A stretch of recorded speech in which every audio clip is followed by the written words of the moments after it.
It's KD the one. I'm back with another reaction video. Now, I'm pushing on some stuff that is more different from the norm, but it's still going to be talking on normal topics, racism, stuff like that. But we're going to be watching more anime driven content. I'm a big weeb. I'm a glazer of the anime community. I love the anime community, and I don't really have nothing bad to truly say. I actually have more positive to say, but there's a lot of mixed feelings on this shit. I would say there's a lot of mixed feelings that I see on both sides. But let's cut the yap and get into the video. If y'all want to see the full video without me yapping over it, without me talking over it, y'all can check out the link in the description below. And let's get into that bit. Would you believe me if I told you that these two characters were black? What? Bro, what are you talking about, man? I know, it sounds crazy. What's even crazier is that this guy you see on screen, the brolic 6'5" dark skin, he's 100% full Japanese. Black representation in anime has always been weird, to say the least. On the one hand, you have your Yoruichis, your Oguns, your Killer Bees, and on the other, you got Sister Crone. And today we're going to take a look. Shit, I'll be honest. I fuck with Sister's design. Sister don't really have no like bad design. Now, I would say I only seen the anime. I never checked out the manga.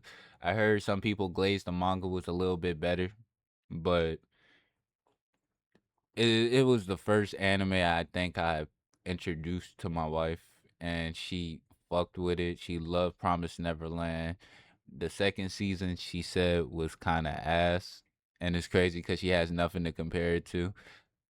I would say I don't have no hate on Sister Chronic. She's actually one of the best black represented in anime. But I can't say nothing about manga. I can't say nothing Why about anime that. representation is like this, why some fans are so against better representation, seen the and manga. celebrate the black creators that have contributed so much to anime. And hopefully, leave behind the Choco Love era. Who the fuck is Choco Love? It is not hard to find examples of bad representation in anime. Japan has about as many black people as a Tennessee Cracker Barrel. So it makes sense that in the pre-internet age, with caricatures and propaganda being the main way they were seeing black people, we got more general blacks than jabbers. The pre-2000s were rough for this. You had huge anime franchises cranking out characters like Mr. Popo, Jinx, Choco Love. Okay, I'm sorry, my nigga. Choco Love? Bro, who is Choco Love? Where is he from? Where's Choco Love from? That is a Choco wild ass Love, name. bro. That's a wild Like, ass was Blackie character. Blackson too subtle? Was Jaquavius Brown not obvious enough? But as you can see here, these characters heavily resemble the racialized imagery black characters were subject to in the 19th and early 20th century. Big colored lips, bug eyes, cartoonish looking features. And unfortunately, even with the internet age and the featuring of black people in cross-cultural media, we're still getting booty butt representation to this day. Now I love Promised Neverland. It's my favorite one-season anime ever. Doesn't it have 2 seasons? My favorite one-season anime ever.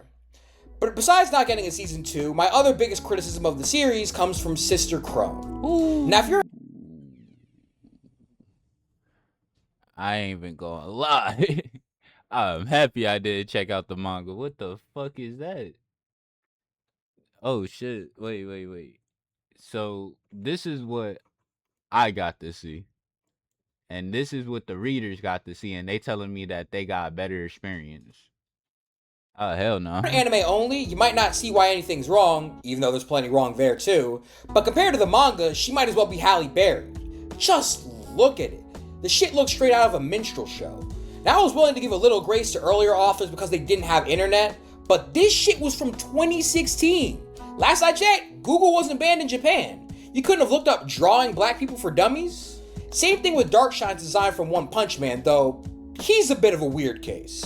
Fun fact, he's actually just a normal Japanese dude who trained so hard he became a black man. Is this nigga serious or what? I could probably make a whole video just on that, but I only have so much bro, time. you should. But the I'd never seen the story of Black Shine. I knew like My Hero. Nah, it's not My Hero. One Punch Man has some wild ass characters. Like we ain't gonna talk about Prisoner. I think that's his name. But shit, One Piece. Damn, I'm saying everything but the fucking name of that bit. One Punch Man has some of the wildest characters all around, especially when it comes to their powers. He's just a regular Japanese nigga who ended up working out until he turned black. Another reason I don't want to let these authors off the hook is because their peers are out here with the same resources as them, making amazing black characters. Now, much has been said about Naruto's Kishimoto, that he can't write women, that he sidelines characters, that he has Boruto out here looking like James Charles. And none of that is wrong, per se. But for all his flaws, he still made Killer Bee one of the best black characters in anime history. And he consistently made enjoyable, well-designed black characters in a manga that came out a decade before One Punch Man or Promised Neverland. Same thing for Kubo, who designed Tozen, and of course, my wife, Yoruichi. I could keep going. Dutch from Black Lagoon, Afro from Afro Samurai, Canary from Hunter x Hunter, all these characters were designed in the 2000s or earlier. They prove that it's not impossible or inconvenient to make black character designs that don't look like Justin Trudeau at a Halloween party. And I have to admit, things are certainly trending in the right direction. A new series Outside of Jabber, bro, and I'm happy they just brought this shit out. Outside of Jabber, what's good black representation in anime to this day, like in more current time? 'Cause I know Jujutsu Kaisen got some, but what else? Because I know it's probably Genshin Akata and Jujutsu Kaisen. They probably the only ones. like Gachi Akuta, for example, has 3 amazing black characters in Semu, Corvus, and Jabber. They have very different designs, personalities, and story roles, but all manage to be important to the plot while feeling authentic and truly black. The problem is that that's received backlash in its own right. If you haven't heard, Gachi Akuta got approved for a live-action series alongside the anime and manga.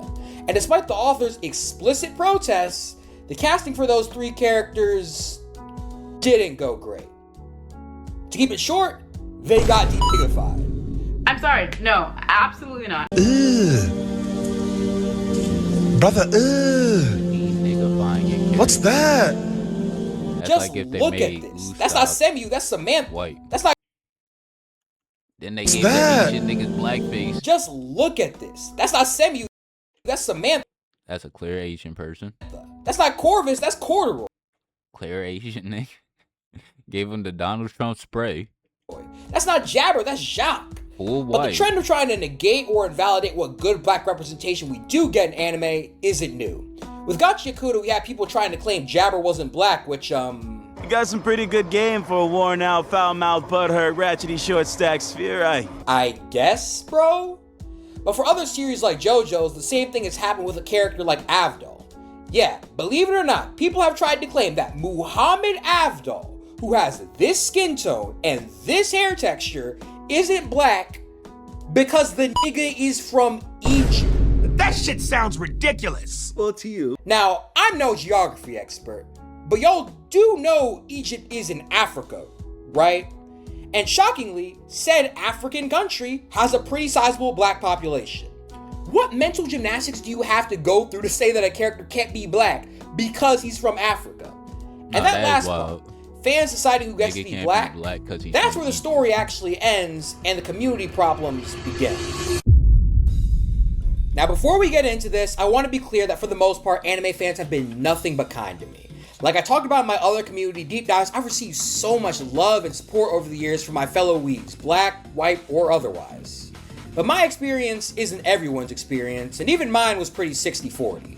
Now sometimes it's just subtle stuff that's less malicious and more, I don't talk to too many niggas. Maybe you just don't understand why black people don't like certain tropes in anime. Maybe you just made an off-color joke once or twice. Stuff that's annoying but that isn't reprehensible. But there are a lot of brothers out there who are, Frieza sympathizers, if you catch my drift. Ghetto fans, if you're so inclined. Tobirama glazers, if you see what I'm saying. Or to put it more plainly, they just hate niggas. Now there's some not so subtle warning signs you can always look out for. They'll probably call anyone who doesn't think every black character should look like a reject from the story of OJ a tourist. By the way, we'll be getting back to that word tourist later. They probably refer to black people who watch anime as hood weebs, which, at that point, just say the word you want to say, bro. We both know you're thinking it. They weirdly enough probably have a profile pic from Love is War, K-On!, or Nagatoro, which makes me sad because none of those shows are racist to my knowledge. Love is War is in my top 10 all time. And worst of all, they absolutely love harassing black people minding their business. Now, if you've been in the space for a while, you've probably seen how stark the difference is between how white and black cosplayers are treated. I've seen more smoke for a black woman dressing as Freeran than I've seen for actual criminals. Black cosplayers constantly get harassed. It's wild because most of the people who show this hate on the cosplay community, they're white. It's wild because they're trying to protect a Japanese character. They don't show the same hate to the white niggas who do this shit. They only show hate to the black people. It's like one-sided hate. Like I said, most of the Japanese niggas, the Asian people, you do see some who sit there and try to stand their ground, protect what they say, but they say about the whole American community. You got fucking white people putting words in the Japanese niggas' mouths, like sitting here talking about black people. It's just so wild. Harassed in their comments and told they can't dress as anime characters because they're shoving politics down everyone's throats and the characters aren't black. Which is, of course, why we see these characters in white cosplayers' comment sections telling them to stop cosplaying Japanese characters. Right? Right? Right? You don't find that suspicious? You don't find that suspicious? My bad, I forgot that Japan is actually a European colony apparently full of 100% white people. Hatsune Miku, Sasuke Uchiha, Tanjiro Kamado, as you can tell by their names, are clearly European. I'm convinced that for a lot of these people, the world can be divided into three races: white, white adjacent, and political. Even existing while being black constitutes as pushing some nefarious political agenda to these folks. They feel like they have to protect their space and culture from black people even existing near it. Mind you, it's not their culture in the first place. Let's talk about the word tourist. I don't think I've ever seen a word more misused in my life. It's crazy how you can talk about someone ruining the purity of Japan for cosplaying or whatever, and that they're an unwelcome visitor to Japanese culture. My nigga, your name is Jonathan. You live in Wyoming. The only thing Japanese about you are your figurines, and talking about what you do with those will get me demonetized. You spend your time disrespecting and devaluing black people because you don't deem them as worthy of fitting in with a culture you aren't even a part of. A theory I've kind of floated is that they secretly see Japan as an extension of white culture, which is why they feel like they're insiders and their opinions are the only ones that matter on anime. In fact, they'll do the shit I was just talking about to actual Japanese people. There was a manga that got serialized in 2022 called Half is More, about two half-black, half-Japanese siblings. It's won multiple awards in Japan and seemed to be pretty well received over there. But it touches on themes of racism, which was all it needed to do to make the whiniest niggas you know crash out. The author got harassed, people tried to stop Viz from translating it, people even drew racial. Hell no, we need an anime like this. We need something like this that isn't scared to touch on some sensitive subjects. Man, His caricatures bad enough that I can't show them on screen. What group And I is think it actually perfectly illustrates the talking about stupidity this of the shit showing situation. hate? You have white people 10 from out of 10 in America Japan. telling black people from America what Japanese people from Japan think about them, while actively harassing Japanese authors who don't fit that mold. Just empty heads everywhere, I swear, bro. At that point, just say you hate niggas and go. I know what you are! But people like to argue that stuff like this is just jokes or that it doesn't have real consequences. That they can harass people with impunity and it'll turn out fine. But unfortunately, that's never been the case. Fair warning, we're about to touch on some very sensitive subject matter.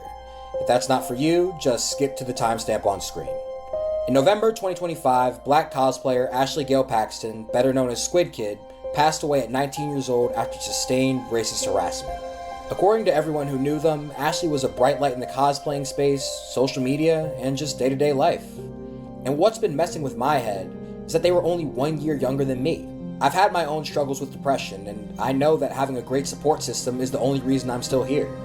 I couldn't imagine if during my worst days I had thousands of people just saying the most horrible things they could think of to me day in and day out. I want you to hear me when I say this. If you can look at a situation like this, turn around and keep on just trying your best to make black people feel like shit, there is no point in ever engaging with you. You are well and truly lost. Honestly, for a couple of months afterwards, especially after some of the horrible things I saw in regards to their passing, I didn't want to engage with the anime community at all. Maybe the people trying to gatekeep us had the right idea, and that was just a space we didn't need to be in. But after thinking about it a little longer, I decided, fuck that. Fuck that. Why should we have to feel like outsiders to the house we helped build?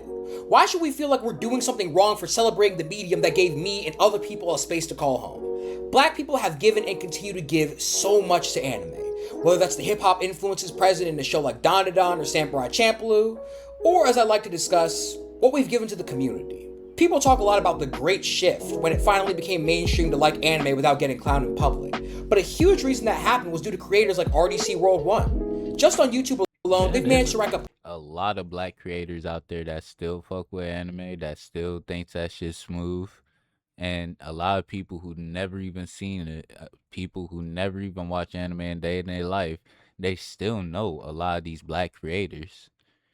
It became more mainstream. There was a lot of niggas who did get pushed back for liking that shit, but that was like back in the day, really. tens of That was millions of views with series like Anime House, When People Take Anime Too Far, and of 10 course, years ago type Hood shit. Avatar. Yeah, I know, Avatar technically isn't an anime, but like, come on. It's got honorary status at this point. Besides that, I know if you're anything like me, you've been seeing hella anime fitness edits nowadays, right? Lord knows my feed is flooded with Rock Lee or Ippo edits the second I look up anything within 100 letters of the word dumbbell. But the biggest pioneer of anime-inspired workouts and fitness has got to be Jax Blade. Whether that's Tough Like the Tunes, anime physique checks, or just lessons from anime you can apply to your own training. And besides the OGs, there are plenty of new creators doing their shit too. I'm Tracy Allen makes some of the funniest skits you'll ever see with a Christian message at the end. Tony Weaver Jr. manages to make fun, informative shorts uplifting the community. My Senpai is one of the most unhinged but creative people I've ever seen. And of course, leading the new generation is the great, the powerful, the devastatingly handsome TierlistMan39. I'll see myself out. At the end of the day, the Western anime community and anime as a whole look completely different without black people. And I'll be damned if I let some gooned out, no job, Twitter finger, bad built basement dweller kick me out of the place that I call home. I don't have much else to say besides one thing I want to leave you with. Just be normal to niggas. That's it. If you want to help further, there's a link in the description to donate to Beam where all the proceeds. Hey, bro, y'all show support to TierlistMan for making a video like this, and leave a comment if y'all have any more videos that y'all want to see. If y'all like videos like this, if y'all want to see more videos like this, leave a comment, leave a like. I'll see y'all boys next time. Peace.